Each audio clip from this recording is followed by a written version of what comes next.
RMC Running, Benoît Boutron. Salut à tous, bienvenue dans RMC Running, le podcast d'RMC destiné à tous les passionnés de la course à pied. Un gros bisou au maître Yodu qui ne peut pas être parmi nous aujourd'hui. La chance qu'il a, c'est qu'on ne va pas parler de sa spécialité, la course sur route. Nouvel épisode spécial UTMB aujourd'hui avec le coach maison, le coach Run Motion Coach, Romain Adam à mes côtés. Salut Romain. Salut Benoît, salut à tous. Ta bonne mine, tu t'es envoyé en 100 bornes, mais ta bonne mine. Voilà, ça y est, il est digéré, c'était quand ? C'était il y a 10 jours maintenant. Ah bah ça va. Les jambes, ça allait, mais j'ai trouvé que c'était dur parce que c'est un trail qui est plat. Et les trails plats, c'est presque plus dur que les trails de montagne. T'es obligé de courir le plus longtemps possible. Le concept du trail plat, c'est bon, c'est excellent. Bah, tu pourras nous le débriefer. On est ravis de vous retrouver tous. C'est le deuxième épisode donc, de notre série consacrée à l'événement trail de l'année, l'UTMB. On est à 48 jours de la folie de Chamonix, la semaine de toutes les épreuves organisées autour du Mont Blanc. Toute l'équipe est réunie. Claire, Romain, Damien, Laurent. On va prendre des nouvelles dans un instant. Vous vous en souvenez, ce sont des profils différents qui vont s'élancer sur des épreuves différentes. Là aussi, il y a tout un panel qui est représenté. Donc ça va être passionnant de suivre leur avancée au niveau de la préparation. Tu nous as préparé une séance d'entraînement d'ailleurs, Romain. On va parler rando-course aujourd'hui. L'endurance fondamentale, mais pour les trailers. Ouais, exactement. La rando-course, comme son nom l'indique, c'est la randonnée et de la course. Ouais. Parce qu'en fait, quand on fait du trail, il faut apprendre à courir, mais il faut aussi apprendre à marcher. Exactement. Parce que quand on fait de l'UTMB, même pour les premiers, c'est 15% de leur temps de course qui va être fait en marche. Et puis pour les coureurs moins rapides, c'est même 80%. Donc on voit qu'il faut apprendre à marcher. C'est l'occasion parfaite sur cette rando-course, qui est un peu l'équivalent de l'endurance fondamentale en course sur route. C'est ce qui te permet de travailler l'endurance de base et qui te permet aussi d'avoir des adaptations physiologiques, d'apprendre à courir sur des terrains un peu différents, des terrains techniques parfois, et le faire plutôt en sécurité, parce que quand on fait des séances très rapides, là, il faut apprendre à courir sur des terrains techniques. Et donc ouais, c'est vraiment une séance importante, c'est la base, je dirais, de l'entraînement trail, et c'est souvent la séance qu'on va faire le week-end, parce qu'on a plus le temps. Ouais. Quand on fait une rando-course entre 3 et 6 heures, bah oui, il faut un peu de temps, et c'est rarement la semaine qu'on peut le faire. Et ben voilà, vous aurez plein de conseils, vous pourrez piocher dedans. Enfilez vos baskets, attachez vos lacets, on prend des nouvelles de toute l'équipe RMC, c'est parti. Deux membres sont là en plateau avec moi. Claire est là. Salut Claire. Salut Benoît, salut à tous. Bienvenue Claire, tu étais à distance la première fois, ouais. Tu es en plateau, donc on est ravis de t'accueillir. Laurent est à tes côtés également, toujours avec la casquette inimitable. Et ouais, allez voir ça sur YouTube. Ouais. L'hélice. J'aimerais bien avoir tourné quand il y a du vent, c'est ça qui est intéressant. Même pas courir plus vite, mais elle amuse les gens et donc elle m'encourage. Bah t'as bien raison. Et puis Romain est là à distance également. Salut Romain. Salut Benoît, salut à tous. Sois le bienvenu Romain, on est ravis de te retrouver. Et Damien, notre vacancier, qui est toujours en vacances, est là aussi à distance. Salut Damien. Hello Benoît, hello à tous. Oui, encore en vacances cette semaine. Je reviens, promis. Je te chauffe parce que t'étais plus en vacances, puis t'es reparti en vacances. Et du coup, on peut profiter de ça pour te chambrer. Vous avez le sourire, ça me rassure, parce que c'est vrai que même moi, quand j'ai préparé l'épisode, je me suis dit, wow, on est à 48 jours de l'événement quand même. Votre événement de l'année, l'événement sportif, celui que vous préparez le plus depuis que l'année 2025 a démarré. Bah, comment ça va, tout simplement, le plaisir, la fatigue, la difficulté de l'entraînement. Claire, comment ça va ? Je rappelle juste que tu prépares l'OCC, toi. Donc on va juste rappeler le format, c'est 57 km, 3005 de dénivelé positif, ce sera le 28 août. Comment ça va Claire alors ? Bah écoute, ça va super. Je pense à cet objectif depuis 1 an. Donc là, je suis quand même contente que ça arrive et non, je me sens vraiment bien. J'ai hâte de prendre le départ, mais je savoure les derniers moments de prépa. Ouais, j'adore la prépa, moi. Ouais, tu prends du plaisir à l'entraînement. Ouais, j'adore. Ok. Ouais. Ils sont tous accompagnés par Run Motion Coach. C'est donc l'appli de coaching créée par Romain. Ils ont adapté, évidemment, c'est adapté en fonction de leur objectif et de leur profil. Du coup, on va aller voir sur Strava ce que ça donne pour toi, Claire. Quels ont été les moments forts de ta semaine dernière, par exemple ? Est-ce qu'il y a eu des grosses sorties ?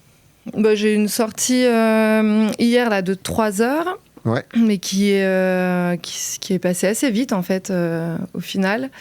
Non, je dirais que la plus dure de la semaine, c'était plutôt la séance de côte où il a fait très très chaud.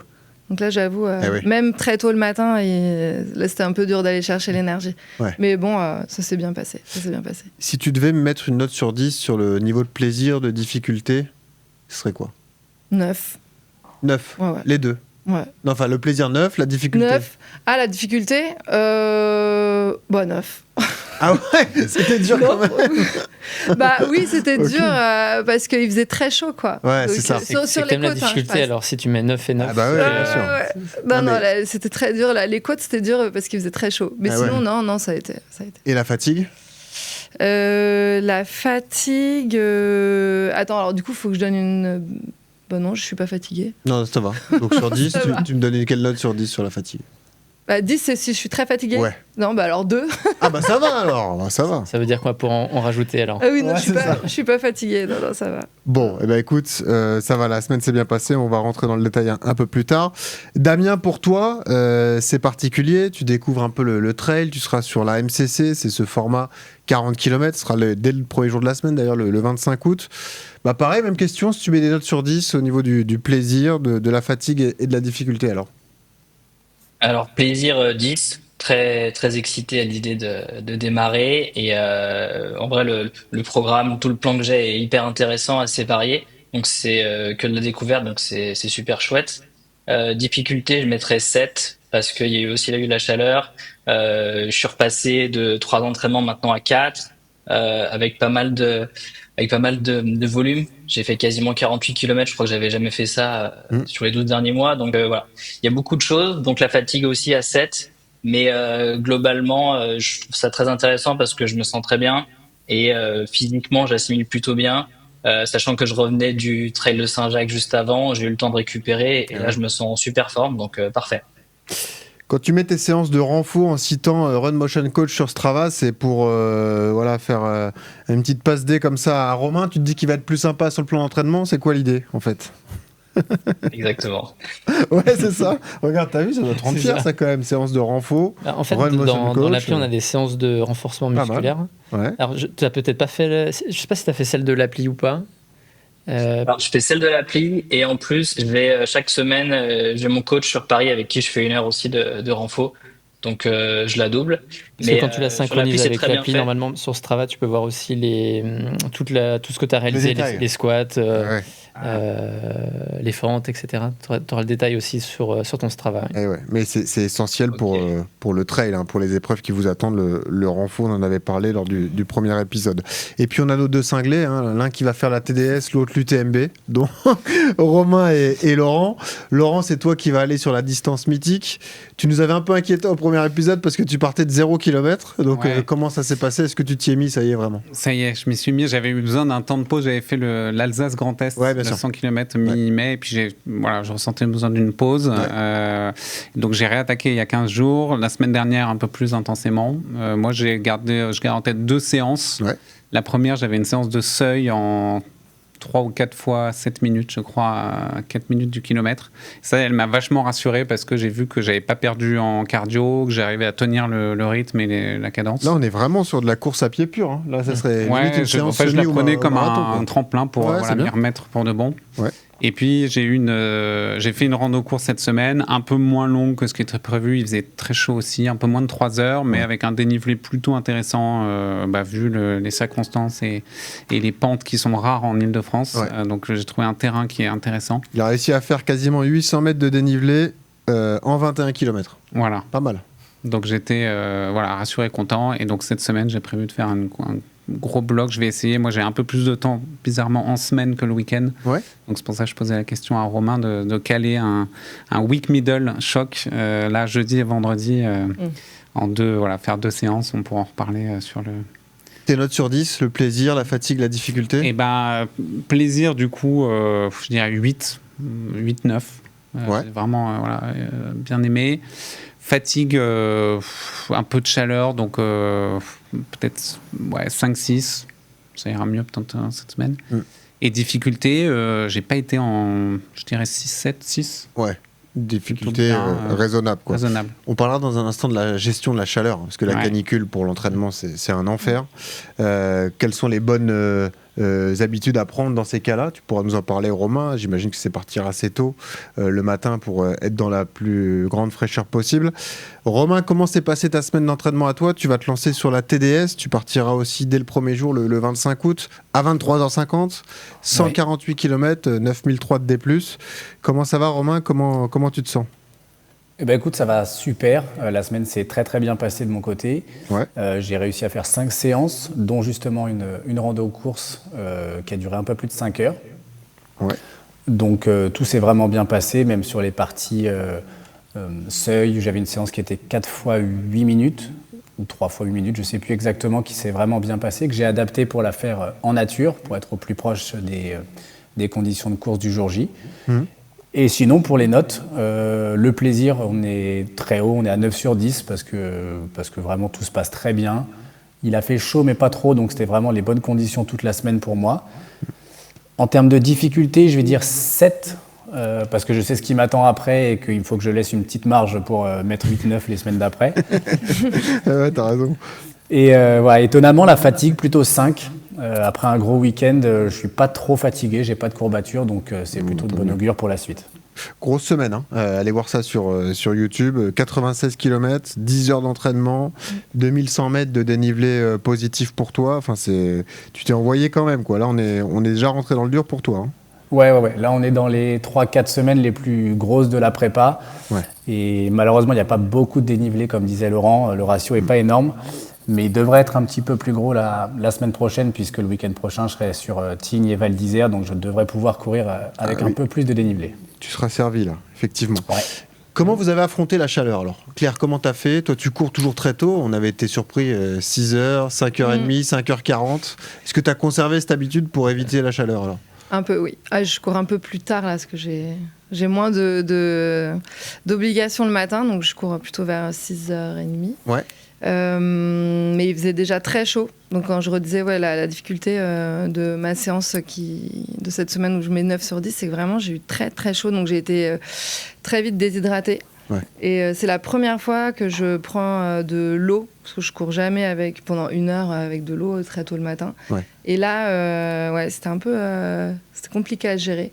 Et j'ai senti mes jambes très lourdes. Donc c'est une des rares fois où vraiment j'étais pas... j'étais pas en gestion de mon corps à 100%.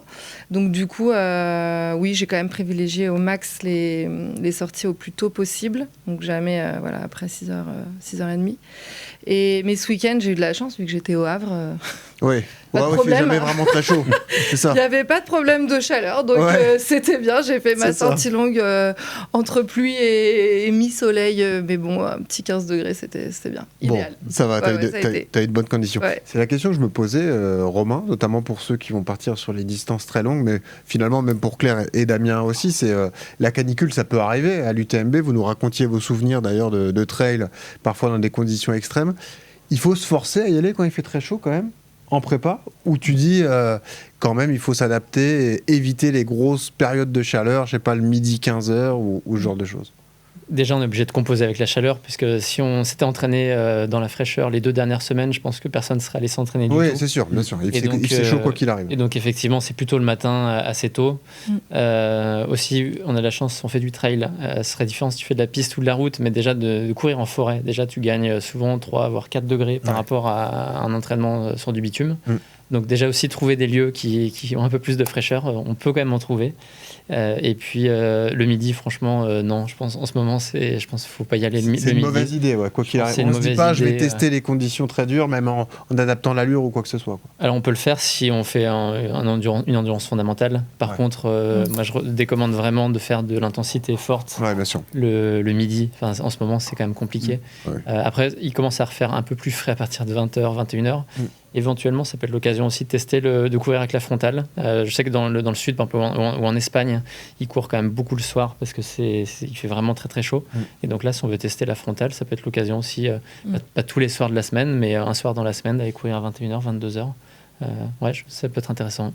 Laurent, comment t'as affronté la chaleur alors? Moi, j'ai plutôt décalé au soir, les sorties, et il faisait plus doux. Et puis j'ai renforcé l'eau. Pour le coup, je prends des gourdes, enfin surtout ces sorties longues, la rando course.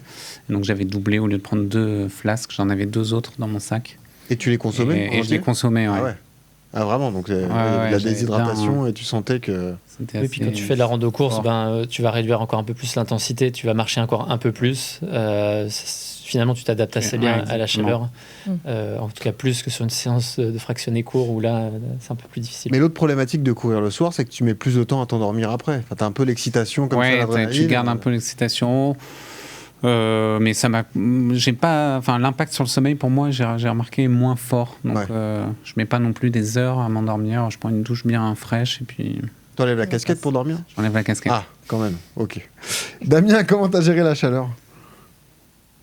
Alors moi, je vais plutôt courir le matin. Je préfère faire mes séances le matin. Ouais. Aussitôt clair, moi c'était plutôt 8h, 8h30. Ok. Et sur Paris, ça allait plutôt bien parce qu'au bois de Vincennes, sous les arbres, il faisait, enfin, la température était quand même un peu plus sympa. Et par contre, là, je suis arrivé à Sanary, je suis allé courir hier matin à 8h30 sur le bitume avec une séance un petit peu plus rapide et là, ça a été assez dur. Donc voilà, moi je prends tout le temps de l'eau. Je remplis tout le temps mes 2 flasques, comme ça j'ai 1 litre au cas où. Et Ouais. là, pour la rando courte de cette semaine, je pense que je vais prendre 1 litre en plus. Bah oui, parce que là, vaut mieux en avoir trop de l'eau que pas assez. Ouais. C'est sûr que dans ces moments-là. Je suis sur ton fil Strava, Damien, et je vois des séances intéressantes, hein. Conseillées par Romain d'ailleurs, les 4 fois 50 secondes de descente rapide. C'est vrai qu'on voit jamais ça sur une prépa marathon, mais tu forces musculairement à aller faire travailler cet aspect spécifique du trail, quoi, Romain. Oui, parce qu'on a échangé avec Damien qui va bientôt aller dans les Alpes pour se préparer pour sa course. Et il m'a dit, j'ai besoin quand j'arrive finalement d'être déjà prêt à encaisser du dénivelé négatif. Ah oui. Bah Donc je lui ai dit que dans son application, donc dans son plan d'entraînement Run Motion Coach, à un moment donné, il va avoir une séance de type 10 fois 1 minute en descente. Et donc je lui ai dit progressivement, faisant quelques-uns déjà par ici. Et donc là, l'avantage de ce type de séance, c'est que ça casse des fibres. Ah oui. Tu le fais sur un terrain qui est pas trop technique, parce que ça m'est déjà arrivé de faire cette séance-là sur un terrain technique et de me casser la gueule. Donc je recommande pas de le faire sur des terrains techniques. C'est bon ça. Et donc c'est parfait. Ouais, si Damien a démarré ce type de séance, ça va lui permettre de casser moins de fibres quand il arrivera dans les Alpes. Sur le papier, on se dit, oh, c'est cool, 50 secondes en descente, mais le lendemain, musculairement, tu le sens. Hein. C'est sûr que ça Puis, pique. il faut les remonter. Hein. Ouais, c'est ça. Quoi. Tu mets combien de temps à remonter? 4 minutes à pied, comme ça, en marchant. Ce qui a été intéressant, c'est que Romain m'a dit, voilà, tes séances de F, tu les fais, et au lieu de prendre 1 heure, tu fais 50 minutes, et les 10 dernières minutes, tu fais cette descente-là. Et comme ça, tu mets un peu plus de régularité pour t'entraîner aussi en descente. Et la problématique, c'est qu'à Paris, on n'a pas de longues descentes. Bah non. Donc, ça permet aussi déjà de s'y mettre. Surtout sur chemin, parce qu'après tu peux trouver en bitume, mais bon, c'est toujours dangereux si c'est une route. Ou moi je pense au spot du Mont Valérien, mais c'est pas très safe, quoi. Si tu veux faire ça là-bas, c'est un peu galère, par exemple. Romain, comment t'as géré la chaleur, toi, qui a fait une grosse semaine d'ailleurs là, 96 km, mais qui avait déjà fait une grosse semaine précédente, donc t'as couru malgré les fortes chaleurs. Hein. Ouais, alors moi j'ai fait un peu tout ce que Romain a dit de pas faire. Ok, d'accord. D'ailleurs, ça plaît bien à ma mère que j'aille courir quand il fait chaud. Ouais. Non, moi j'ai pas trop adapté finalement, si ce n'est sur l'hydratation où j'ai prévu des flasques en plus, comme disait Laurent. Après, sur les horaires, j'ai essayé un petit peu le matin quand il faisait vraiment très chaud là en début de semaine dernière. Mais sinon, je suis resté sur mes habitudes classiques, on va dire. Et je pars toujours un peu de cet état d'esprit, même pour la pluie, que le jour de la course, le départ ne sera pas décalé parce qu'il fait 30 ou parce qu'il pleut. Voilà, donc j'essaye de me dire il faut que j'y aille, j'y vais, et j'adapte l'hydratation quand il fait chaud, mais sinon, j'adapte pas grand-chose. Si je vous fais un tu préfères à tous, vous préférez quoi? Claire, tu préfères la pluie ou la canicule, le jour de la course? La pluie, je pense. Ah, tu préfères la pluie Ouais. quand même? Ah ouais. Ouais. Ok. Ouais. Toi, Laurent? Moi aussi, je préfère la pluie. Je trouve que j'arrive mieux avec une veste, avec Ok. la chaleur. Je trouve que ça impacte plus peut-être les conditions de course et ma vitesse et mon hydratation que la pluie. Ok. Damien? Pareil, je crois que je préfère la pluie parce qu'une fois qu'on est trempé, c'est fait, c'est fini. Et voilà. On sent les trailers quand même. C'est ça, Attention, la il y a diff. pluie et pluie. Hein. Oui, c'est ça Pas aussi. petit- Bah, oui, on oui, n'a oui, pas oui. dit grosse pluie ou pluie Ah, bien sûr, fine. bien sûr. Non, mais là, on parlait de la vraie pluie, quoi. La vraie. Ouais. Non, je pense Les que je pluies à la préfère être Saint-Élion où tu peux Trempé, marcher quoi. dans ça. Ah non, vraiment. Mm. Et toi, Romain, la pluie ou la canicule alors? Et moi, je dirais ça dépend combien de temps ça dure. Si Ouais. c'est sur une TDS complète, franchement, la chaleur. Si c'est sur un 10 km classique, la pluie sans aucun problème. Ouais. On parlait de renfo, je vois que la plupart d'entre vous en font. Est-ce que vous vous imposez des séances? Est-ce que c'est fourni dans Run Motion Coach? À quelle fréquence vous faites ça? Comment ça se passe? Claire, Claire, elle fait l'amour, la vie, le renfo n'est pas encore arrivé. Je suis pas la meilleure élève là pour le renfo. Non, Tu ne sais pas mis encore? Non, j'avoue, je fais pas trop. Bon, on t'en veut pas. J'en ai fait. T'inquiète. Mais là, j'en fais plus trop, là, j'avoue. Ok. Et Damien, t'es assez assidu, j'ai l'impression. Hein. Bah, moi, j'ai mon coach déjà, donc chaque semaine, j'en faisais. Et déjà, les séances Run Motion sont bien parce qu'elles sont assez courtes. C'est 25-30 minutes et ça complète pas mal. Qu'est-ce que tu mets dedans, Romain, habituellement, alors, dans les séances? Alors, on a des séances qui sont différentes en fonction de si tu fais du trail ou de la route. Globalement, tu vas avoir des mouvements avec un peu plus d'amplitude sur du trail. Et typiquement, pour bien se renforcer, pour éviter d'avoir mal aux genoux dans les descentes, c'est assez intéressant de renforcer les ischios. On avait parlé de la dernière fois avec les fessiers de Laurent. Et c'est typiquement squat à une jambe où tu descends, tu peux te mettre sur un rebord de canapé et quand tu descends, tu remontes tout de suite derrière. Ça bosse, ça permet le fessier et le côté de la cuisse aussi. Ok. Tu peux avoir les fentes qui sont super intéressantes où là tu vois bien le lendemain en général quand tu n'as pas l'habitude de faire ce type d'exercice, tu as un peu mal partout. Et puis après tu as les squats plus classiques, squats sur deux jambes que tu peux faire soit de façon très sans poids mais en faire un gros paquet de répétitions. Ou alors on peut charger aussi pour faire quelques répétitions, c'est aussi une variante possible. Tu travailles pas du tout le haut du corps? Si, le haut du corps aussi. Pour le trail, c'est intéressant de travailler les triceps. Donc là, on peut mettre pareil sur le bord d'un canapé et puis descendre et remonter. Ça permet de travailler. Et donc, quand on fait quand on bâtonne sur les trails, souvent ça tire par là. Évidemment aussi, au niveau des pecs, c'est bien de les renforcer. Les lombaires, c'est intéressant parce que quand on a le sac en plus, ça peut être difficile si on n'est pas du tout renforcé. Donc, le but, c'est quand même d'avoir un développement harmonieux, même s'il est vrai qu'on privilégie quand même un peu plus le bas du corps parce que c'est quand même ça le plus important. C'est sûr. À pied, Romain, toi qui envoie beaucoup de kilomètres, donc qui passe déjà beaucoup de temps à l'entraînement, tu prends le temps de faire du renfo ou pas vraiment en ce moment? Ouais, moi je fais un peu tous les jours du gainage des abdos classiques, mais sur 5-10 minutes, pas plus. Et après, une fois par semaine, je me fais une séance de entre 25 et 30 minutes avec poids ou pas d'ailleurs, mais axé surtout sur les jambes. Pas trop le haut du corps, mais ouais, on va dire une demi-heure par semaine de vrai renfo. Claire, toi, quand tu fais du trail, au départ, tu étais plutôt sur la route, hein, tu as fait du marathon. Quand tu fais du trail, avec ton handicap, est-ce que tu fatigues du bras avec le bâton? Est-ce que tu le travailles ou non, même pas Pour l'instant, je fais sans bâton, donc je devrais renforcer mon dos, hein, en vrai. Le dos, oui, parce que dans les montées, je suis quand même souvent déséquilibrée. Parce que je m'appuie plus sur mon... Oui, tu mets ta main sur ta cuisse. Voilà, sur ma cuisse gauche. Et voilà, donc ça c'est... Ouais, il faudrait que je travaille. C'est vrai que c'est à surveiller, parce que ça peut créer un déséquilibre des lombaires, de tout ça, ça peut... Oui, même il faut être aussi gainé. Alors par contre, tu pourras peut-être pas faire le mouvement de gainage classique. Peut-être sur un medicine ball, je pense que ça peut être intéressant. Mais j'avais pris un coach à un moment donné, c'était pas mal. Mais sans le coach, je le fais pas. Ouais, c'est ça, c'est qu'il te faut une motivation. Il faut quelqu'un derrière moi. Là, briefer ton mari, c'est pas possible. Il fout, Olivier. Qu'est-ce qu'il fout, je veux lui dire. Il est fou celui-là. En plus, lui, il en fait, je le sais, je peux vous le dire, je peux témoigner. Est-ce que vous pouvez nous dire un peu ce qui vous attend cette semaine? Parce que là, il y a beaucoup de personnes qui vont s'élancer sur les épreuves du TMB qui nous suivent, qu'on salue d'ailleurs, qui peuvent s'identifier à vous parce qu'ils vont aller sur les mêmes distances. C'est quoi le programme de vos semaines? Vous avez regardé un petit peu? Laurent, tu sais ce qui t'attend? J'ai regardé un petit peu, comme je disais, moi je vais essayer de caler un gros bloc type Weekend Shock là, cette semaine. Ok. Donc mercredi, jeudi? Ouais, ça va être jeudi, vendredi, je pense. Jeudi, vendredi, ok.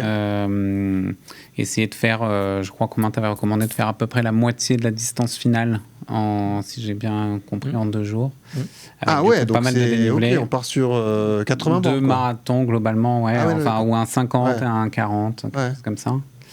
Et d'ici là, continuer à monter, à être plus régulier, donc peut-être une ou 2 sorties endurance fondamentale pour garder de la fraîcheur pour ce gros bloc et continuer le renforcement que j'ai repris un peu plus assidûment pour renforcer tout ça. D'accord. Qu'est-ce qui t'attend, Claire, cette semaine? Alors moi, j'ai une séance avec des petits blocs d'intensité, donc vraiment du fractionné mais sur plat, 2 footings. J'en Ok. rajouterai peut-être un petit pour le plaisir, on verra. Quand tu dis footing, c'est quoi? C'est du C'est banc? footing endurance fondamentale, Ok. voilà. Et j'ai 4h30 ce week-end, rando-course. Ok, Voilà. d'accord. Donc, non, ça me paraît bien. Bah ouais, c'est chargé paraît quand même, bien. hein, bien C'est sûr. parfait. On est en plein Ouais. cœur de la prépa. Ouais. Qu'est-ce qui t'attend, Damien, cette semaine?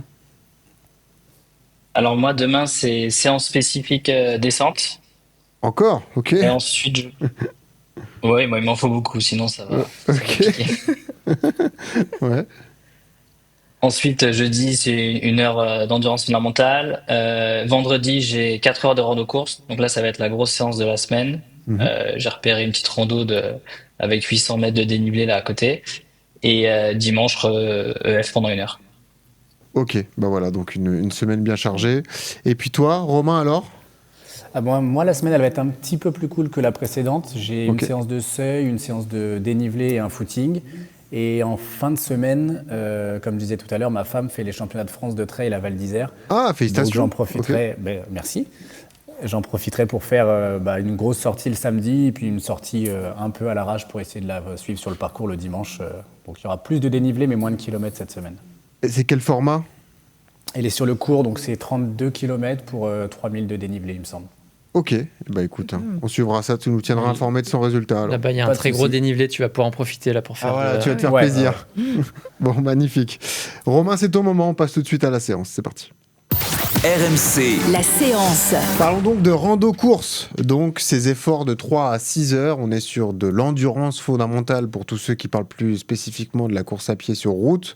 C'est le même principe, c'est de la rando, on travaille l'endurance de base, on l'a dit, l'idée c'est d'accumuler les kilomètres et le dénivelé. Déjà, quelles sont les fréquences de ce type de séance? Comment on les prépare? Comment on définit la durée? Comment ça se passe à Run Motion Coach alors? Alors en général, c'est 1 fois par semaine, c'est déjà suffisant parce que ça fait du volume. Finalement, quand on s'entraîne et qu'on fait une dizaine d'heures d'entraînement dans la semaine, quand on a une sortie de 4 ou 5 heures, ça fait déjà un gros morceau. Donc c'est plutôt les week-ends pour des raisons de praticité, même si d'autres peuvent préférer plutôt la semaine.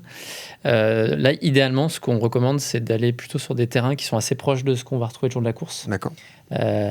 Quand c'est possible. Parfois, c'est pas possible.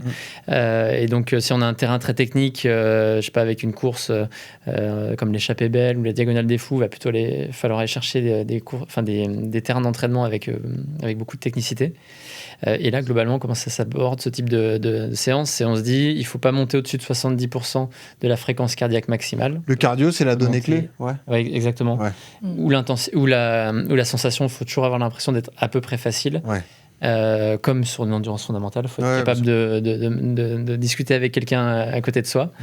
Et puis, globalement, dans les montées, on va marcher. Alors, on peut monter un tout petit peu plus, à 75% de fréquence cardiaque maximale dans les montées, parce que le cardio tape toujours un peu plus.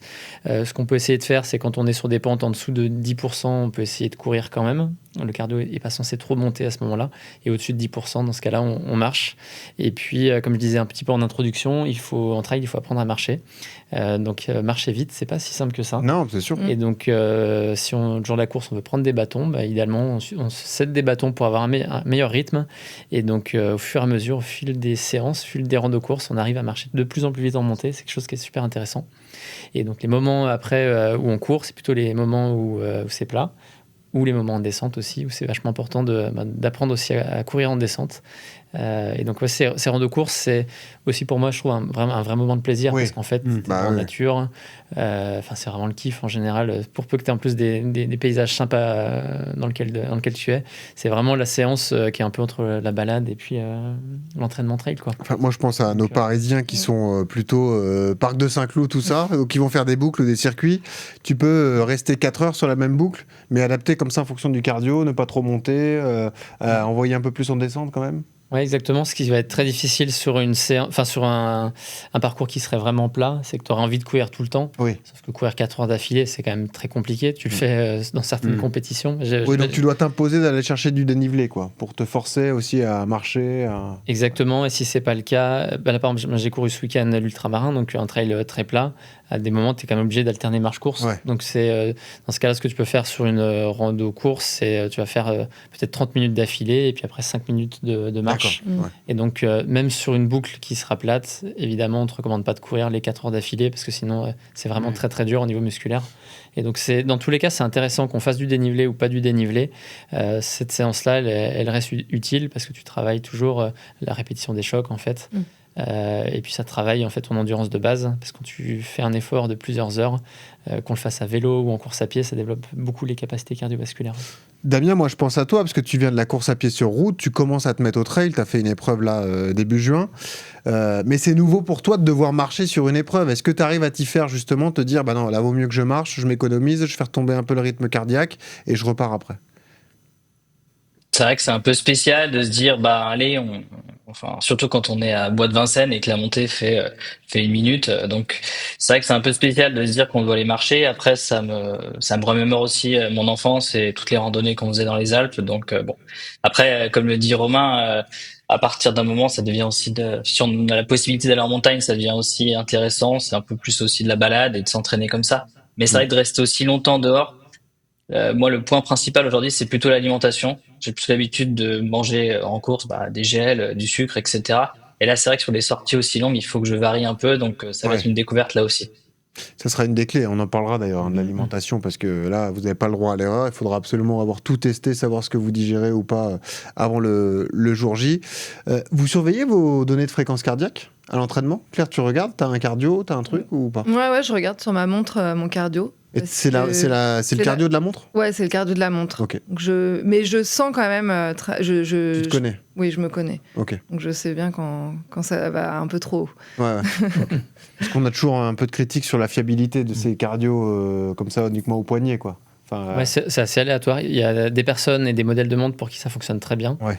Moi, je sais que j'ai des poignets qui sont assez fins, donc souvent c'est assez faux. Ouais, ça marche pas. Ouais. Ça marche pas très bien. Éventuellement, ça peut marcher à peu près sur des efforts réguliers, mais dès que tu fais des fractionnés, ça marche plus très bien. Dans ce cas-là, on recommande plutôt d'avoir un brassard en fait, ou la ceinture. Ceinture, c'est toujours un peu contraignant, mais le brassard, ça va, c'est assez léger quand même. Ceinture, ça fait des brûlures. Sur les épreuves longues, en plus, c'est vrai que c'est le défaut. Tu surveilles le cardio, toi? Je surveille, ouais. Pendant mes sorties, pareil, j'ai aux sensations, souvent, j'ai l'impression qu'en tout cas, il marche plutôt bien, parce que c'est à peu près pareil, cohérent. Content du truc optique de la montre, quoi. Ouais, j'ai essayé aussi les ceintures et c'est désagréable. J'ai l'impression d'être un peu oppressé. Ouais, bien sûr.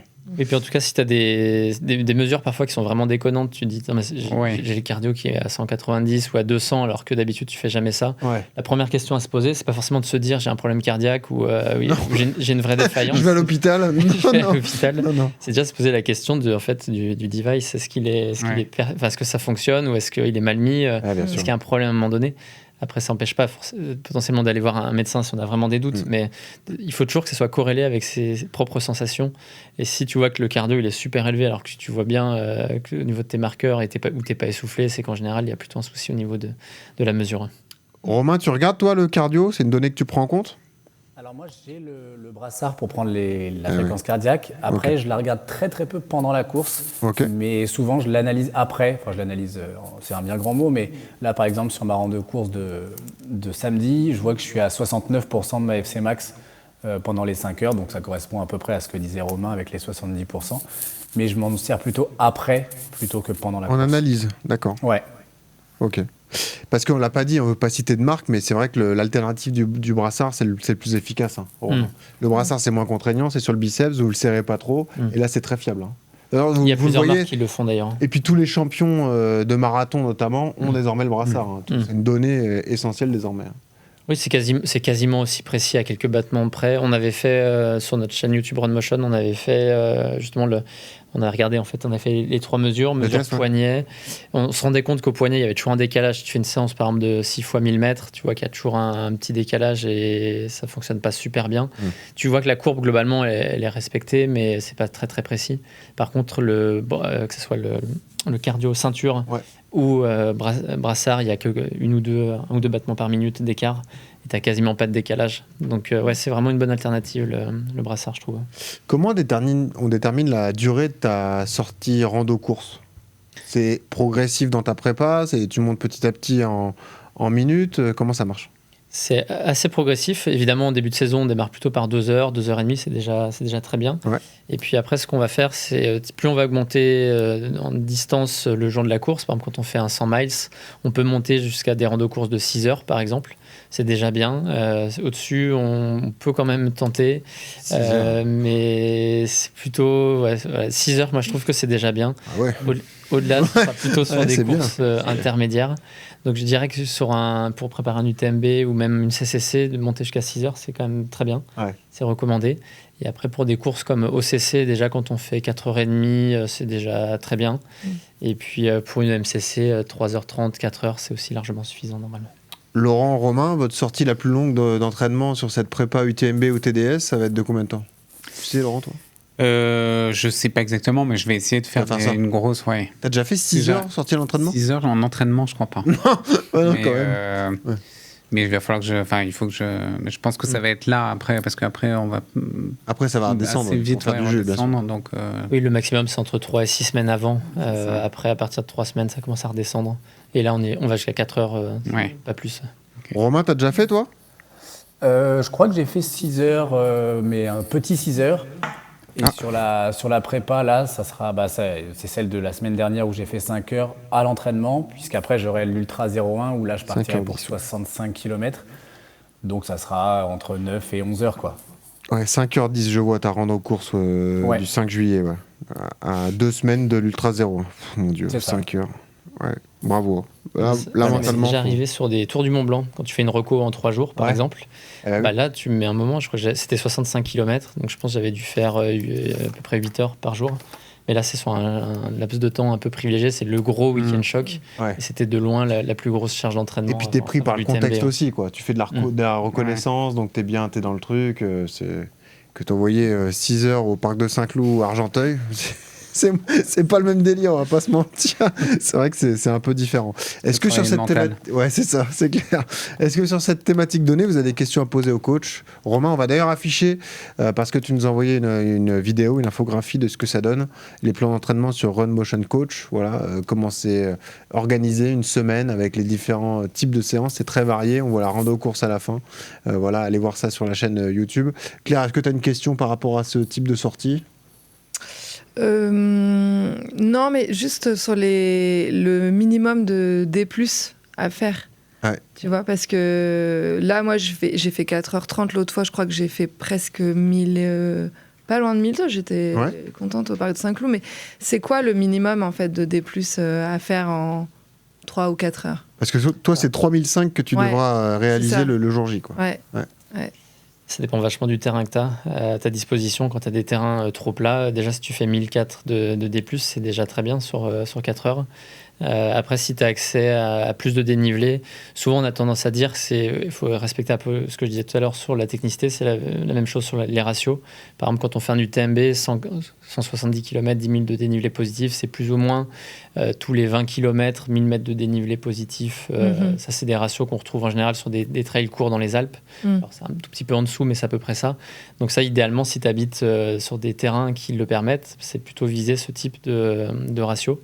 Okay. Et puis si tu es sur 500 mètres de dénivelé tous les 20 km, c'est déjà aussi des bons ratios de dénivelé.